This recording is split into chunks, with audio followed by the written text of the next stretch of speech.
After a tricky first half, we weren't too sure, so we just crept in at half time at 2-1.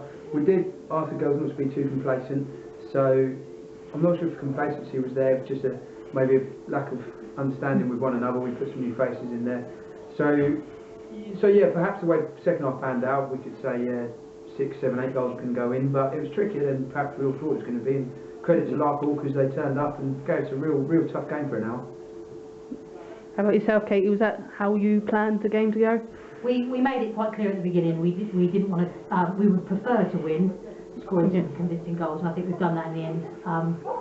We made it quite clear to the girls that the main focus was to stay disciplined, composed, and do the job really. And as Perry said, 2-1 at half time, we possibly needed to re-evaluate our tactics that we'd set out.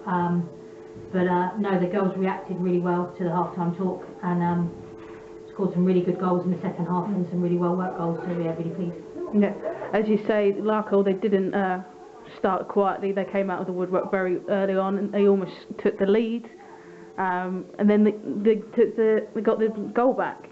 How was that? You said it was a bit of complacency there? It was one of those goals, and it happens, I think, in the female game a few times where you get caught out with one of these cross shots. So the girl was obviously meant to put a ball into the box, and I don't want to say Sadie's misread it because it's one that you can just do nothing about really. It's actually flown into the far corner from a cross.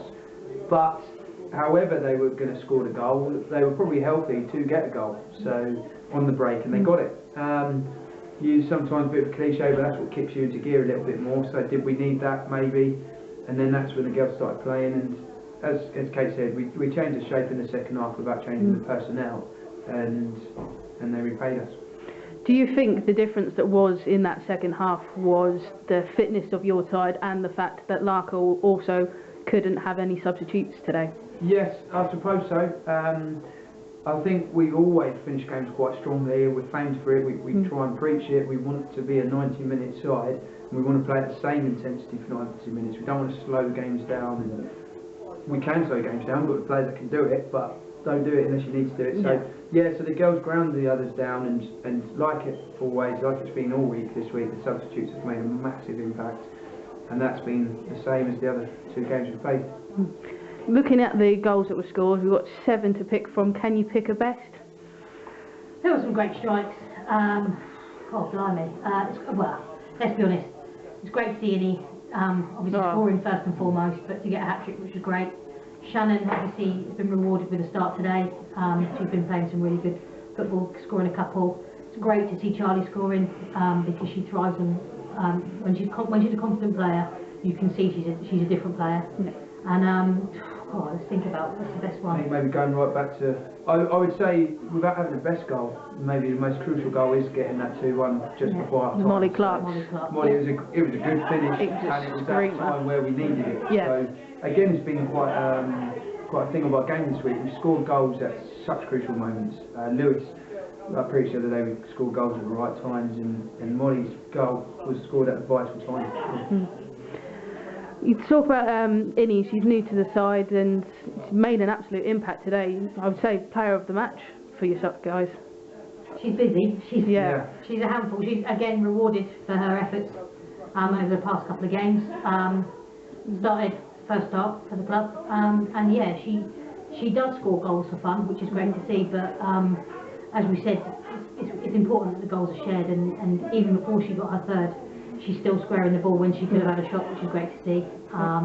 Certainly a team player, has fitted in really well, and the girls enjoy playing alongside her, which is great. So hopefully we've got more from her.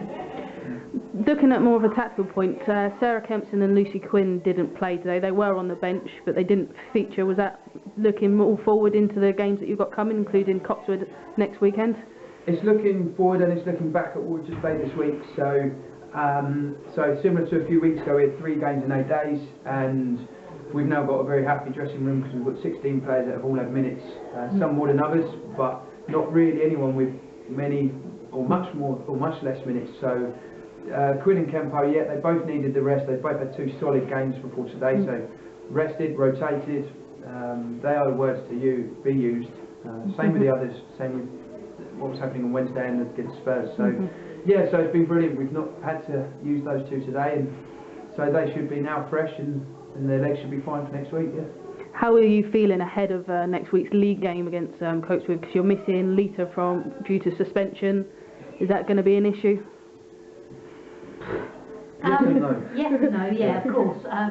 We've had quite a settled back four over the last few weeks, and we took the opportunity in the second half. Thankfully, we got a few more goals under our belts, so we were able to make a change to have a look at a possible solution. Yeah, it is an issue, and one that we're trying to resolve, and have been really since the season began, as not being that centre back necessarily that she certainly didn't play there when she was at the club before. But we've got a number of players, to be fair, that can slot back and do a job. I mean, Jodie has been pretty solid back there for the past few weeks now. She's gained a lot of confidence week in, week out. We think we know the solution, but again, we'll look at it at training, play the different options that we've got back there, and just see which one looks the best, really. How important is it to you to have that rotation in the squad and have that depth, so that you know that when you have a player missing like Lita, you can call on somebody else without having to worry that there's going to be some major issues?